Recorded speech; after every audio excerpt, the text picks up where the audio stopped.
నమస్తే. Welcome to DD9 వార్త. నేను పవన్. ఒకసారి ఆఫ్టర్నూన్ అప్డేట్స్ చూసే ప్రయత్నం చేద్దాం. ప్రధానంగా ఆఫ్టర్నూన్ అప్డేట్స్‌లో మరోసారి పార్లమెంట్ అయితే వర్షాకాలం పార్లమెంట్ సమావేశాలు వాయిదా పడడం జరిగింది. మొదటి రోజు నుంచే కాస్త గందరగోళంగా నెలకొన్న పార్లమెంట్ సమావేశాలు మళ్ళీ ఈ రోజు కూడా రేపటికి వాయిదా పడడం కాస్త చర్చనీయాంశంగా మారింది. మరోవైపు ఉపరాష్ట్రపతి రాజీనామా కూడా పెద్ద ఎత్తున చర్చనీయాంశంగా మారింది. చాలా వరకు కాంగ్రెస్ నాయకులు దీని పెద్ద ఎత్తున ప్రభుత్వంపై విమర్శించడం జరుగుతుంది. ప్రభుత్వానికి పెద్ద ఎత్తున ప్రశ్నలు కూడా వెల్లువెత్తుతున్నాయి ఉపరాష్ట్రపతి రాజీనామా ద్వారా. మరోవైపు అయితే ఆఫ్టర్నూన్ అప్డేట్స్ లో పొన్నం చేసిన వ్యాఖ్యలు బీజేపీ ఎంపీలుగా ఉన్న 8 మంది కూడా రాజీనామా చేయాలి, బీసీ బిల్లును ఖచ్చితంగా మీరు ప్రవేశపెట్టాల్సిందే, ఒప్పించాల్సిందని చెప్పేసి పొన్నం అటు బీసీ అయితే ఎంపీలకు చెప్పడం జరిగింది. లేకపోతే మీరు ఇక్కడ ద్రోహులుగా మిగిలిపోతారు, బీసీ ద్రోహులుగా మిగిలిపోతారని చెప్పేసి పొన్నం చేసిన వ్యాఖ్యలు కూడా మనకు ప్రధానంగా కనిపిస్తున్నాయి. ఒకసారి ఈ ఆఫ్టర్నూన్ అప్డేట్స్ లో ఏ విధమైన న్యూస్ ఒకసారి క్లోజ్ గా తెలుసుకునే ప్రయత్నిద్దాం. ప్రధానంగా ఆంధ్రప్రభ స్పెషల్ ఎడిషన్ లో కూడా ఒకసారి తెలుసుకునే ప్రయత్నిద్దాం. ముందుగా ఉపరాష్ట్రపతి ధన్ఖడ్ రాజీనామా ఆమోదం ప్రకటించిన రాష్ట్రపతి కార్యాలయం. ధన్ఖడ్ కు అనేక అవకాశాలు ఇచ్చాం, ఆరోగ్యంగా ఉండాలని కోరుకుంటున్నాం. రాజీనామా అనంతరం ప్రధాని మోదీ స్పందన. సహకరించిన వారందరికీ థ్యాంక్స్ చెప్పిన జగదీప్. ఉపరాష్ట్రపతిగా రాజీనామా చేసిన వారిలో 3వ వ్యక్తి. ఢిల్లీ రాజకీయ వర్గాల్లో ఇదే హాట్ టాపిక్. అదే ప్రధానంగా ఉపరాష్ట్రపతి ఇప్పుడు రాజీనామా చేసి ఇంత చర్చ ఉండకపోతుంది, కానీ ప్రస్తుతం ఈ వర్షాకాలపు ఉభయ సభల్లో జరుగుతుండగా ఈ రాజీనామా ఉపరాష్ట్రపతి జగదీప్ ధన్ఖడ్ గారు రాజీనామా సమర్పించడం చాలా పెద్ద ఎత్తున చర్చకు దారితీసింది. ఎందుకు ఈ టైంలో ఒకవేళ రాజకీయ ఒత్తిళ్లు ఉన్నాయా లేకుంటే కేవలం మీ సొంత నిర్ణయం అని కూడా కొన్ని క్వశ్చన్స్ వస్తున్నాయి. కానీ ఒకవైపు ఉపరాష్ట్రపతిగా పనిచేసిన జగదీప్ ధన్ఖడ్ గారు మాత్రం ఇది కేవలం నా సొంత నిర్ణయం, నాకు అనారోగ్యంగా సమస్యలు ఉన్నాయి కాబట్టి నేను రాజీనామా ఇవ్వడం జరిగిందని చెప్పేసి కూడా ఇటు జగదీప్ ధన్ఖడ్ గారు కూడా దానికి ఏదైతే ఆన్సర్ ఇవ్వడం జరిగింది. దైవ నిర్ణయం ఎలా ఉంటుందో 10 రోజుల ముందే హింట్. రాజీనామాకు ముందు ధన్ఖడ్ కీలక వ్యాఖ్యలు. ఉపరాష్ట్రపతి పదవికి అనూహ్యంగా రాజీనామా, అనారోగ్య కారణాలను సూచించిన జగదీప్ ధన్ఖడ్. త్వరలోనే నూతన రాష్ట్రపతి ఎన్నిక. రేసులో రాజ్యసభ డిప్యూటీ చైర్పర్సన్ గా హరివంశ్ సింగ్ అని కూడా ప్రధానంగా ఒక హైలైట్ చేసిన వార్త కూడా చూడొచ్చు. రైట్, ఇక మరో వార్త కాంగ్రెస్ వర్సెస్ బీజేపీ. బీసీ రిజర్వేషన్ల పెంపుపై మాటల యుద్ధం 9వ షెడ్యూల్లోకి రాలేమన్న బీజేపీ నేత. అలా కుదరదని బీజేపీ స్టేట్ చీఫ్ రామచంద్రరావు స్పష్టత. బీజేపీ ఎంపీలంతా రాజీనామా చేయాలన్న మంత్రి పొన్నం ప్రభాకర్. వారి నిజస్వరూపం బయటపడుతుందని ఆగ్రహం. బీసీ వర్గాలకు అన్యాయం జరిగితే ఊరుకోబోమని హెచ్చరిక. బీసీ రిజర్వేషన్ల అంశంపై కాంగ్రెస్ వర్సెస్ బీజేపీగా మారింది. తెలంగాణలో కాంగ్రెస్ ప్రభుత్వం 42% అమలు చేసి తీరుతామని చెప్తుండగా అదెట్లా సాధ్యమవుతుందని బీజేపీ నేతలు అంటున్నారు. కాగా నిన్న ఢిల్లీ వేదికగా బీజేపీ తెలంగాణ అధ్యక్షుడు రామచంద్రరావు చేసిన వ్యాఖ్యలు ఇరుపాట్ల మధ్య మాటల వంటలు పుట్టించాయి. బీజేపీ చీఫ్ మాటలపై మంత్రి పొన్నం ప్రభాకర్ ఆగ్రహం వ్యక్తం చేశారు. వారి నిజస్వరూపం బయటపడుతుందని, బీసీలకు అన్యాయం జరిగితే చూస్తూ ఊరుకోబోమని హెచ్చరించారు. తెలంగాణ బీజేపీ ఎంపీలంతా రాజీనామా చేస్తే బీసీ రిజర్వేషన్లకు ఎందుకు అమలు కావో చూస్తామని ఘాటుగా వ్యాఖ్యలు చేశారు. అయితే ఒకవైపు తెలంగాణ రాష్ట్ర బీజేపీ అధ్యక్షుడు బీసీలకు ఈ 42% రిజర్వేషన్ అమల్లోకి తీసుకురావడం కష్టమని కాస్త అటు నెగిటివ్ గా మాట్లాడడం వల్ల ఇక్కడ ఉన్న రాష్ట్ర బీసీ మంత్రి లేకపోతే ఇటు రాష్ట్ర రవాణా శాఖ మంత్రి అయిన పొన్నం ప్రభాకర్ గారు కూడా దానికి ధీటుగా సమాధానం ఇచ్చారు. మీరు 8 మంది ఎంపీలు రాజీనామా చేస్తే ఎందుకు ఇక్కడ వాళ్ళు కేంద్రం ఎందుకు ఒప్పుకోదని చెప్పేసి కూడా ఘాటుగానే సమాధానం ఇచ్చారు. లేకపోతే మీరు బీసీ ద్రోహులుగా మిగిలిపోతారని చెప్పేసి పొన్నం ప్రభాకర్ కూడా చెప్పడం జరుగుతుంది. చిత్తూరు రైతుకు చింత తీరినట్టే తోతాపురి మామిడికి కనీస భరోసా. క్వింటాలకు 1490 చెల్లింపు. ఏపీ కేంద్ర సర్కార్ల సహకారం. 162 లక్షల టన్నుల కొనుగోలుకు అవకాశం అని చెప్పేసి కూడా ఒక రైతుకు తీపి కబురు ఇచ్చినట్టు కూడా మనకు కనిపిస్తుంది. బతుకుతానో లేదు ఉప ముఖ్యమంత్రి పవన్ అన్నను చూడాలని ఉంది. ఓ దివ్యాంగి వీరాభిమాని వేడుకోలు. పీడిస్తున్న రెట్రో పల్మరీ సిండ్రోమ్ అని చెప్పేసి కూడా ఒక వార్త చూడొచ్చు. రెండో రోజు ఆపరేషన్ సింధూర్ పై చర్చకు విపక్షాల పట్టు. అదే రగడ అని చెప్పేసి కూడా ప్రధానంగా ఒక వార్త చూడొచ్చు. పార్లమెంట్ లో ఏదైతే వర్షాకాలపు ఉభయ సభల జరుగుతున్న సందర్భంలో ఇటు పూర్తిగా ఇండియా కూటమికి సంబంధించిన నాయకులు, ఏదైతే కాంగ్రెస్ పార్టీతో ఉన్న ఇండియా కూటమికి సంబంధించిన నాయకులు పూర్తిగా నిరసన వెల్లువలు ఇంకా కొనసాగుతుంది. దాంతో రేపటికి వాయిదా పడినట్టు కూడా సభ మనకు తెలుస్తుంది.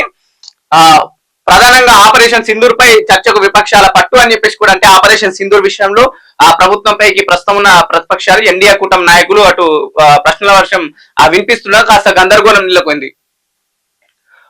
ప్లకార్డులతో ఉభయ సభల్లోనూ నిరసన, 2 సార్లు వాయిదా పడిన పార్లమెంట్ అదుపులోకి రాకపోవడంతో రేపటికి వాయిదా.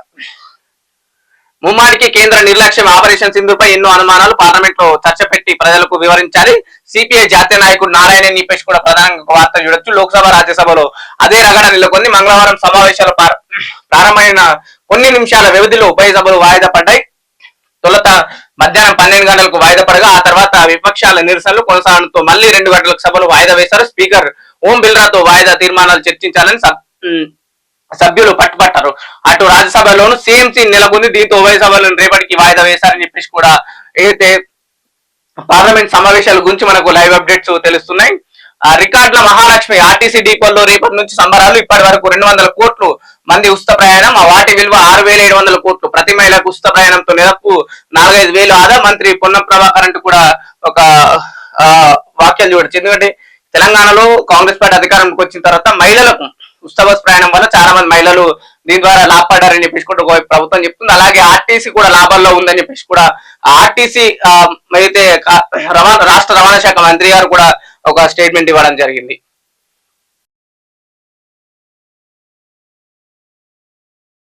నిర్లక్ష్యం వద్దు, వేటు పడటం ఖాయం, అధికారులను హెచ్చరించిన సీఎం. సీజనల్ వ్యాధులు, వర్షాలపై సమీక్ష, యూరిన్ నిల్వల విషయం క్లారిటీ ఉండాలి. కావాలనే తప్పుడు సమాచారం ఇస్తున్నారు. కృత్రిమ కొరత సృష్టిస్తే కఠిన చర్యలు, కలెక్టర్లకు డైలీ రిపోర్ట్ ఇవ్వాల్సిందే. సరికొత్త దారిలో సీఎం రేవంత్ రెడ్డి, అధికార యంత్రాంగంలో కదలిక అని చెప్పేసి కూడా రేవంత్ రెడ్డి చేసిన వాక్యాలు మనకు కనిపిస్తున్నాయి. స్ఫూర్తిదాత దాశరథి, భావితరాలకు ఆ స్ఫూర్తిని అందించాలి. నిజాం నిరంకుశ పాలనకు వ్యతిరేకంగా అక్షర యుద్ధం, తెలంగాణ ప్రజల ఉద్యమ స్ఫూర్తికి ప్రతిరూపం. BRS working president KT Rama Rao garu అయితే ఈ రోజు దాశరథి జయంతి సందర్భంగా తెలంగాణ భవన్ లో కేటీఆర్ నిర్వహించిన దాశరథి జయంతి ఉత్సవాలు చేసిన వాక్యాలు కూడా మనకు ప్రధానంగా కనిపిస్తున్నాయి. శృంగారానికి తీపి వాద, గ్లూకోజ్ లెవెల్స్ పెరిగితే అంతే సంతానం సామర్థ్యం దెబ్బతిన్నట్టే. హార్మోనల్ లోటుకు తోడుగా షుగర్ ఎఫెక్ట్ నియంత్రించుకోవాలంటున్న వైద్య నిపుణులు. తాజా అధ్యయనంలో వెలువడిన విశేషాలు ఇవి. కామాంధుడుగా కాంగ్రెస్ లీడర్, బాలికలను వేధిస్తున్న మాజీ కౌన్సిలర్ నారాయణఖేడ్ జిల్లా కేంద్రంలో వెలుగులోకి బూతు మాటలు ఇష్టం వచ్చినట్టు తిడుతున్నారు. ఎక్కడ పడితే అక్కడ చేతులు వేస్తున్నారని ఆవేదన. పోలీసులకు ఫిర్యాదు చేసిన హాస్టల్ విద్యార్థులు అని చెప్పేసి కూడా ప్రధానంగా ఒక వార్త చూడాలి. ఎందుకంటే కాంగ్రెస్ పార్టీకి చెందిన నాయకుడు కాబట్టి అధికారంలో ఉంది కాంగ్రెస్ పార్టీ. అక్కడ ఉన్న పోలీసులు నిజంగానే ఆ చర్యలు తీసుకుంటారా లేదా అని చెప్పేసి కూడా ఒకసారి ఆలోచించాల్సిన అవసరం ఉన్నది. కడప జైల్లో సెల్ ఫోన్లు ఖైదీలకు అక్రమంగా అందిస్తున్నారనే ఆరోపణలు. విచారణ జరిపించి జైలు శాఖ బాధ్యులుగా పేర్కొంటూ 5-6గురిపై చర్యలు. జైలరు, డిప్యూటీ సూపరింటెండెంట్ సస్పెన్షన్, మరో 3 సిబ్బందిపై వేటు. ఉత్తర్వులు జారీ చేసిన జైలు శాఖ డీజీ అని చెప్పేసి కూడా ప్రధానంగా ఒక వార్త కనిపిస్తుంది. మహారాష్ట్రలో హనీ ట్రాప్, విపక్షాలపై కుట్రకోణం వెలుగులోకి. కలకలం సృష్టించిన హనీ ట్రాప్ ఆరోపణలు. మంత్రి సీఎంఓ అధికారి హస్తం ఉందని ప్రతిపక్షాలు.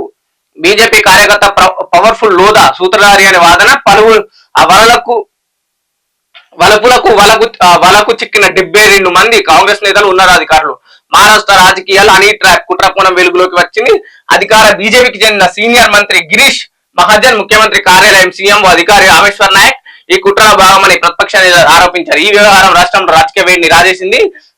నాయకుడు ఏక్నాథ్ ఖడ్సే ఈ హనీ ట్రాప్ కుట్రకు బీజేపీ కార్యకర్త పవర్ఫుల్ లోదా ప్రధాన సూత్రధారి అని చెప్పేసి కూడా సంచలన ఆరోపణలు చూస్తున్నాం. ఇవి ఈవినింగ్ ఎడిషన్ ఆంధ్రప్రదేశ్లో ఉన్నాయి. ఒక్కసారి మనం దిశలో ఆఫ్టర్ ఈవినింగ్ ఏమేమి అప్డేట్స్ ఉన్నాయో చూసే ప్రయత్నం చేద్దాం. ఒకసారి రాష్ట్రపతిపై సుప్రీం విచారణ, కీలక ఆదేశాలు జారీ. TGSA RTC record, free journey milestone అని చెప్పేసి కూడా ఒక వార్త చూడొచ్చు. టెట్ అలర్ట్ ఫలితాలు విడుదల, మద్యం మత్తులో రేప్ యువకుడు అరెస్ట్. మా సీఎం రెడ్డి మంత్రి హాట్ కామెంట్స్. ఆ రాష్ట్రంలో భూకంపం, తాత నేర్పిన వంట ది కైండ్నెస్ మిల్, చంకన బిడ్డతో సాహసం అని చెప్పేసి కూడా ఒక ప్రధానంగా హెడ్లైన్ చూడొచ్చు. రైట్, మరొకసారి ఉపరాష్ట్రపతి రాజీనామాకు సంబంధించిన వార్త చూడొచ్చు. ఉపరాష్ట్రపతిగా నితీష్ కుమార్ ధన్కర్ రాజీనామాతో తెరపైకి. నితీష్ కాదనుకుంటూనే సౌత్ ఇండియన్స్ కు ఛాన్స్. బీహార్ అసెంబ్లీ ఎన్నికల వేళ బీజేపీ ప్లాన్. సోషల్ మీడియాలో జోరుగా నడుస్తున్న చర్చ అని చెప్పేసి కూడా ప్రధానంగా వార్త చూడొచ్చు. నితీష్ కుమార్ కి ఇచ్చే అవకాశం ఉంటుందని కూడా మనం అనుకోవచ్చు. ఎందుకంటే ప్రస్తుతం ఎన్డీఏ కూటమి అధికారంలో ఉంది అని దానికి కారణం ప్రధానంగా ఒకవైపు టీడీపీ, మరోవైపు నితీష్ కుమార్ పార్టీ, నితీష్ కుమార్ గవర్నమెంట్, దానికి సంబంధించిన ఎంపీలు కావచ్చు. సో నితీష్ కుమార్ కి ఇచ్చే అవకాశం ఉంది ఉపరాష్ట్రపతి అని చెప్పి కూడా ఆ వార్తలు వస్తున్నాయి. అవి నిజం కూడా అవ్వచ్చు అనే సందేహాలు కూడా వ్యక్తం అవుతున్నాయి. అర్ధరాత్రి డోర్ కొట్టి వేధింపులు, వార్డెన్ కొడుకు బరి తెగింపు, మంగళపేట బాలికల బీసీ హాస్టల్లో దారుణం అని చెప్పేసి కూడా ఒక ప్రధాన ఒక వార్త చూడొచ్చు. శ్రీశైలం ఒక గేటు ఓపెన్, కొనసాగుతున్న వరద, పెద్ద ఎత్తున తరలి వస్తున్న పర్యాటకులు. అయితే వర్షాలు జోరుగా పడటంతో శ్రీశైలం డ్యామ్ నుంచి వరద కూడా జోరుగా వస్తుంది. పర్యాటకులు కాస్త జాగ్రత్త ఉండాలని చెప్పేసి కూడా అక్కడ అధికారులు విన్నవించుకుంటున్నారు. పేదలందరికీ సంక్షేమ పథకాలు, ఎమ్మెల్యే కోమటిరెడ్డి రాజగోపాల్ రెడ్డి అని చెప్పేసి కూడా రాజగోపాల్ రెడ్డికి సంబంధించిన కొన్ని వార్త చూడొచ్చు. బోనాల పండగకు ఊరెళ్తే ఇల్లు గుల్ల, 9 తులాల బంగారం, 95,000 చోరీ, దర్గాపల్లిలో దొంగల బీభత్సం అంటూ కూడా ఒక వార్త చూడొచ్చు. చోరీ కేసును ఛేదించిన పోలీసులు, 15 లక్షల విలువైన సిగరెట్ బాక్సులు స్వాధీనం, 2 అరెస్ట్, పరారులో ప్రధాన నిందితుడు. అస్సాంలో మహిళా డాక్టర్ ఆత్మహత్య, మృతురాలిది ఆంధ్రప్రదేశ్ రాష్ట్రం. అస్సాంలో గైనకాలజిస్ట్ 2వ సంవత్సరం సూసైడ్ లెటర్ బయటకు రానివ్వని కాలేజ్ యాజమాన్యం అంటూ కూడా ఒక డాక్టర్ సంబంధించిన వార్త చూడొచ్చు. ఊరిలో విద్యార్థుల రాస్తారోకు, క్లోజ్ క్యాంపస్ గా మార్చాలని డిమాండ్, పలువురు అరెస్ట్ స్టేషన్ కి తరలింపు. ఏదైతే ప్రస్తుతం ఉస్మానియా యూనివర్సిటీకి అది ఓపెన్ క్యాంపస్ గా ఉంది, దాంట్లో ఎవరైనా రావచ్చు, ఎవరైనా ఏదైనా చేసుకునేంత ఓపెన్ గా ఉంది కాబట్టి దాని విద్యార్థులు కాస్త వ్యతిరేకిస్తున్నారు. బయట వాళ్ళు రావడం వల్ల ఇక్కడ విద్యార్థులు పూర్తిగా వాతావరణం ఖరాబ్ అవుతుందని చెప్పేసి ఓయి విద్యార్థులు కూడా దాన్ని వ్యతిరేకిస్తూ చూడాలా అక్కడ ఉన్న వీసీ ఏ విధంగా స్పందిస్తాడు అని, ఏ విధంగా స్పందిస్తాడు, దాన్ని క్లోజ్డ్ క్యాంపస్ చేస్తారు లేకపోతే దానికి ఏమన్నా కఠినమైన చర్యలు తీసుకుంటారనే విషయాలు కూడా కాస్త వేచి చూడాల్సిన అవసరం ఉంది. వ్యక్తి దారుణ హత్య, బండరాయితో కొట్టినట్లు ఆనవాళ్ళు, ముగ్దాపూర్ శివార్లో ఘటన అని చెప్పేసి కూడా ప్రధానంగా ఉన్న వార్తలు ఇవి. ఏదైతే ఈవినింగ్ ఎడిషన్ లో ప్రధానంగా కనిపించిన వార్త ఉపరాష్ట్రపతికి సంబంధించిన వార్త కనిపిస్తుంది. మరోవైపు పార్లమెంట్ సమావేశాలు వాయిదా అనే వార్తలు కూడా మనకు ప్రధానంగా కనిపిస్తున్నాయి. చూస్తున్న DD9 వార్త.